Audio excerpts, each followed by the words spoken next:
আজকের প্রশ্ন হলো, ঋণ থাকলে সেই ব্যক্তির প্রতি কুরবানি ওয়াজিব হবে কিনা। ভাবুন তো, আপনার কাছে টাকা আছে কিন্তু একই সাথে ঋণও আছে। এই অবস্থায় কি কুরবানি করবেন নাকি কুরবানি করবেন না? অনেকেই এই প্রশ্নটা নিয়ে দ্বিধায় থাকেন। আজকে সহজভাবে বুঝে নিন। প্রথমে একটা মূল নিয়ম, কুরবানি ওয়াজিব হয় তখন যখন আপনি মালিকে নিসাব হবেন।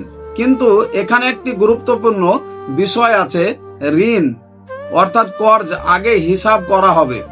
মানে কি, আপনার মোট সম্পদ থেকে ঋণ বাদ দিতে হবে।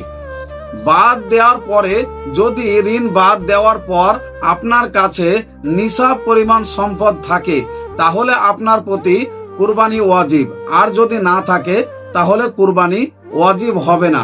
ফিকহি রেফারেন্স রুদ্দুল মুহতারের খণ্ড নম্বর 6।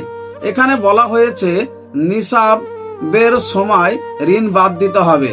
এখন একটা উদাহরণ, আপনার কাছে 1 লাখ টাকা আছে কিন্তু ঋণ আছে 80,000 টাকা, হাতে থাকলো 20,000। যদি এটা নিসাবের কম হয় তাহলে কুরবানি ওয়াজিব না।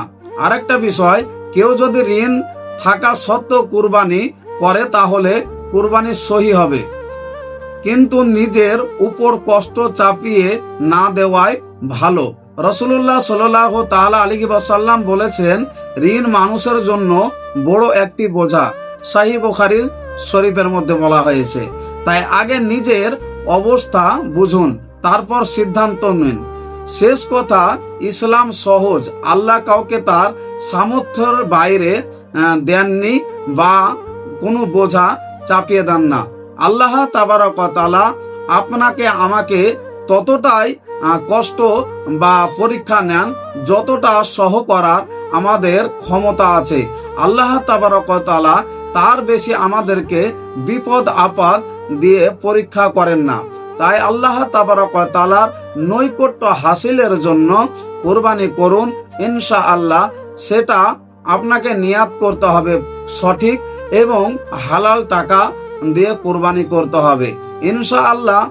নিয়াত থাকতে হবে আল্লাহকে রাজি ও খুশি করার জন্য। আল্লাহ তাবারক ওয়া তাআলাকে রাজি ও খুশি করার জন্য যদি আপনি কুরবানি করতে চান, ইনশাআল্লাহ আপনার কুরবানি অবশ্যই আমার আল্লাহ পাক কবুল করবেন। আল্লাহ তাবারক ওয়া তাআলার কাছে দোয়া করি, আল্লাহ তাবারক ওয়া তাআলা আমাদের সকলের কুরবানিকে, যারা হালাল টাকায় এবং পাক নিয়াতে কুরবানি করছেন, তাদের কুরবানিকে কবুল করুন। সকলে পড়ি আমিন ইয়া রাব্বাল আলামিন। আসসালামু আলাইকুম ওয়া রাহমাতুল্লাহি ওয়া বারাকাতুহু।